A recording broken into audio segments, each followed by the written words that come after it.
اگر صرف جانور کی قربانی ہی کرنی ہوتی اور جانور کو ذبح کرنا ہی ہوتا تو فرعون کو کہا جاتا 70 جانور ذبح کر دے، 100 جانور ذبح، اس کے لیے کیا تھا؟ وہ تو بادشاہ تھا، ریبڑوں کے ریبڑ لا کے ذبح کر دیتا۔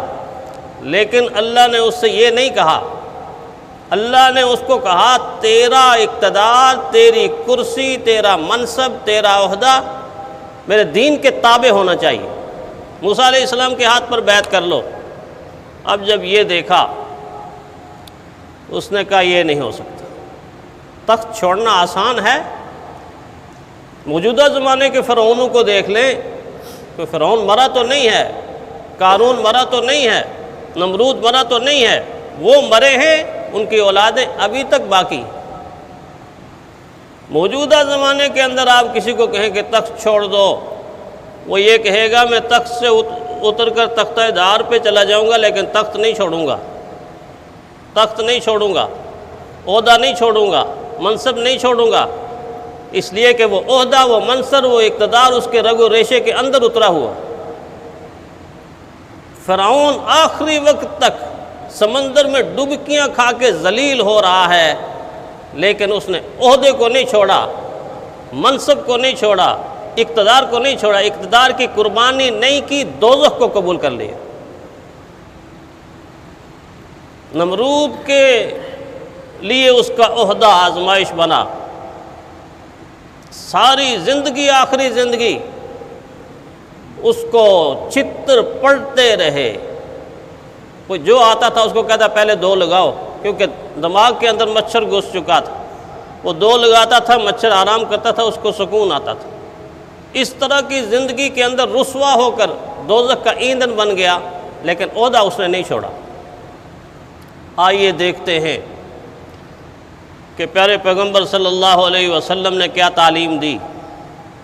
حضور کا ایک کمانڈر، جس جیسا کمانڈر پوری دنیا آج تک پیدا نہ کر سکی، بے مثل اور بے مثال، لاجواب، جس کا نام خالد بن ولید ہے، جس کو اللہ نے اپنی تلوار کہا ہے حضور صلی اللہ علیہ وسلم کی زبان مبارک سے، یہ تلواروں میں سے اللہ کی تلوار ہے، کمانڈر ہیں، عہدہ ہے، منصب ہے، یوں سمجھے چیف آف آرمی سٹاف ہیں، اور شان کتنی کہ جس طرح تلوار لہرائی وہ زمین حضرت خالد کے ماتحت آ گئی۔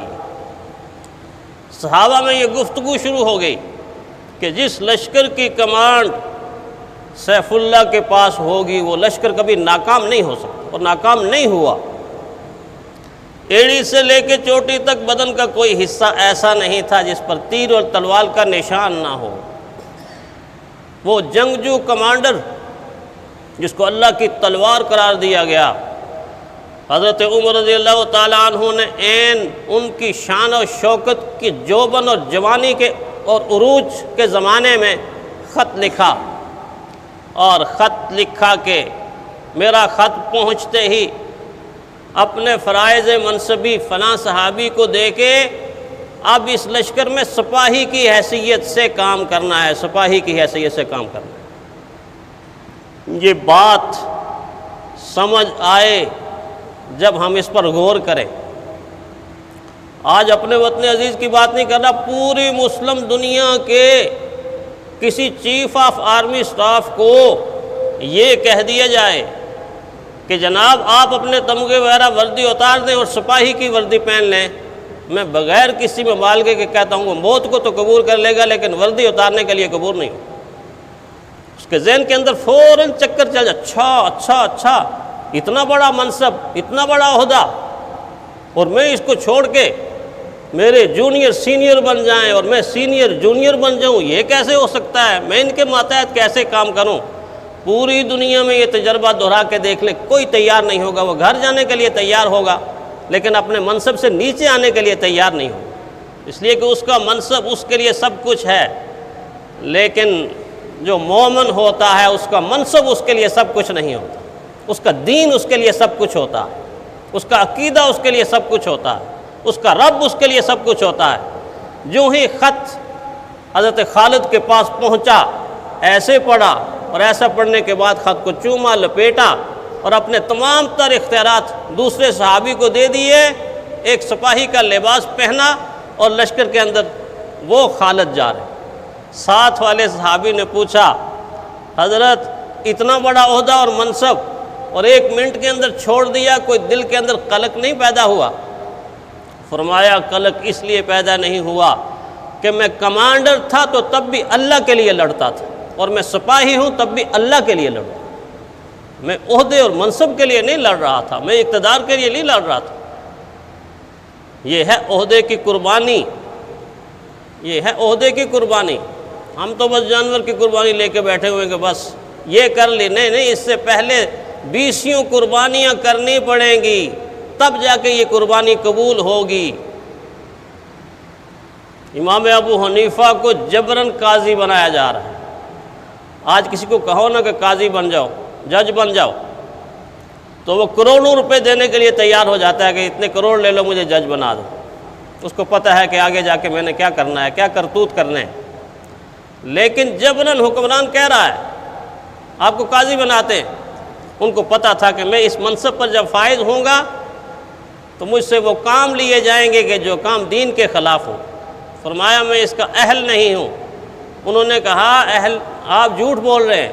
فرمایا اگر میں جھوٹ بول رہا ہوں تو جھوٹا قاضی بن ہی نہیں سکتا۔ جیل جانا قبول کر لیا، قاضی کا عہدہ قبول نہیں کیا۔ یہ ہے عہدے کی قربانی، منصب کی قربانی۔ جیل سے جنازہ اٹھ گیا ہے لیکن اس منصب کو اس لیے قبول نہیں کیا کہ اس منصب کو لے کے میں اللہ کے حکموں کو کہیں پامال نہ کر دوں۔ یہ ہے عہدے کی قربانی، منصب کی قربانی۔ تو ہمیں اس قربانی سے پہلے اپنے آپ کو جانچنا چاہیے، پرکھنا چاہیے کہ کیا بہت ساری قربانیوں کا آئے روز ہم سے تقاضا ہو رہا ہے، شریعت کی طرف سے، دین کی طرف سے، اللہ کی طرف سے ہم کو قربانی کر رہے ہیں۔ غصے سے بفرا ہوا انسان ہے، دین تقاضا کر رہا ہے اپنے غصے کو قربان کر دو اللہ کی خاطر۔ اور بعض دفعہ قربانی بھی کرتے ہیں تو کس طرح؟ دودھ والا سارا سال پیسے اکٹھے کرتا ہے، اس دودھ کے جس کے اندر آدھا پانی ہوتا ہے آدھا دودھ، اس پانی کے پیسوں سے جانور خرید کے قربانی کر کے سمجھتا ہے کہ میں اللہ کا محبوب بن گیا۔ ایسی قربانی قبول نہیں ہوگی۔ کوئی سینئر ہے، کوئی جونیئر ہے رشوت لینے والا، اور سارا سال رشوت کا پیسہ اکٹھا کر کے ماشاءاللہ 2 لاکھ کا بڑا بیل لیا اس نے۔ وہ بیل کے جس کو انجیکشن لگا کے اتنا موٹا کر دیا ہے کہ وہ بیل کم لگتا ہے، ہاتھی زیادہ لگتا ہے۔ بیل کم لگتا ہے، ہاتھی زیادہ لگتا ہے۔ لوگ سمجھتے ہیں بڑے بادام کھائے ہیں، بڑا دیسی گھی کھایا۔ کوئی دیسی گھی نہیں کھلاتا، کوئی بادام نہیں کھلاتا۔ جانور بیچارے وہی کھاتے ہیں جو سارے جانور کھاتے ہیں۔ اس نے کھایا نہیں ہے، اس نے انجیکشن پیا ہوا ہے، اس کے جسم کے اندر انجیکشن گیا۔ وہ اتنا موٹا ہیوی دیو ہیکل ہاتھی کی شکل کا بیل وہ خرید رہا ہے کہ جس نے سارا سال رشوت کا پیسہ لے کے جمع کر کے رکھا ہوا ہے۔ ایسی گندی اور غلاظت والی چیز اللہ کے نام قیامت کے دن ہم اللہ کو کیا منہ دکھائیں گے؟ ساری کی ساری حرام کمائی سے اللہ کے نام پر سخاوت ہو رہی ہے۔ نہیں، دیکھنا یہ ہے کہ جس پیسے سے خرید رہے ہو واقعی حلال ہے۔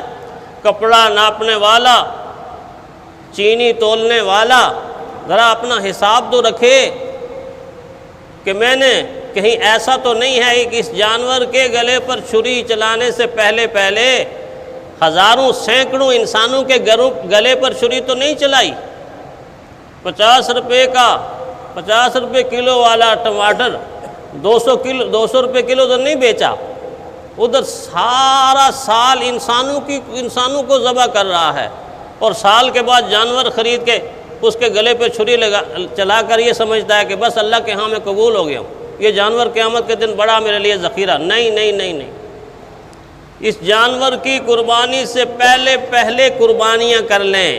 حسد کو قربان کریں، بغض کو قربان کریں، کینے کو قربان کریں، تکبر جیسے منہ زور گھوڑے کو قربان کریں، تنگ نظری کو قربان کریں، گالی گلوچ کو قربان کریں، اور اسی طرح بددیانتی کو قربان کریں، خیانت کو قربان کریں، کم ناپنے اور کم تولنے کو قربان کریں، ان ساری چیزوں پر چھری چلا دیں، اس کے بعد جا کر جانور کی گردن پر بسم اللہ اللہ اکبر پڑھ کے چھری چلائیں تو وہ جانور قبول ہو۔ وگرنہ اگر یہ سارے کا سارا گند اکٹھا کر کے ادھر رکھا ہوا ہے اور کسی اس وحشی جانور کو، موذی جانور کو قربان نہیں کیا، تو پھر عید کی صبح کو جتنا طاقتور جانور بھی قربان کر لیں، وہ جانور میری اور آپ کے لیے ذخیرہ آخرت نہیں بن سکتا۔ اس لیے فرمایا انما یتقبل اللہ من المتقین، یہ نہیں فرمایا کہ قربانی کرنے کے بعد تم متقی بنو گے۔ ہو سکتا ہے کہ قربانی کرنے کے بعد تقوی دل میں آئے، ہو سکتا ہے، لیکن ترتیب یہ نہیں قائم کی۔ ترتیب کیا ہے؟ انما یتقبل اللہ من المتقین، اللہ تعالیٰ متقی لوگوں کی قربانی کو قبول کرے گا۔ تو مطلب کیا ہے کہ قربانی سے پہلے متقی بننا پڑے گا۔ تو متقی کون ہوتا ہے؟ جو ہر نافرمانی، گناہ اور معصیت کے کام کو چھوڑ دے۔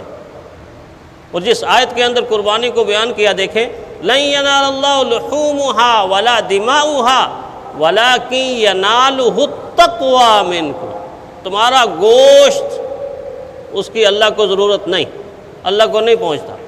جانور کا خون اللہ کو کوئی ضرورت نہیں، اللہ کو نہیں پہنچتا۔ وَلَكِن يَنَالُهُ التَّقْوَىٰ، پہلے دل کا تقوی دکھاؤ، اس کے بعد پھر اپنے مال کی قربانی کرو، پھر وہ قربانی قبول ہو۔ تو گویا سمجھ میں یہ بات آتی ہے کہ عید کی قربانی سے پہلے ہم اپنے جذبات کی قربانی، احساسات کی قربانی، صبح کی نماز کے وقت نیند کا غلبہ ہے تو نیند کی قربانی، ان ساری چیزوں کی قربانی کرنے کے بعد پھر جا کر اگر قربانی کریں گے تو اللہ تعالیٰ اس قربانی کو میرے اور آپ کے لیے ذخیرہ آخرت بنا دے گا، جنت میں جانے کا ذریعہ بن جائے گا۔ اللہ تعالیٰ ہمیں ایسا ہی کرنے کی توفیق عطا فرمائے۔ آخر الدعوانا الحمدللہ۔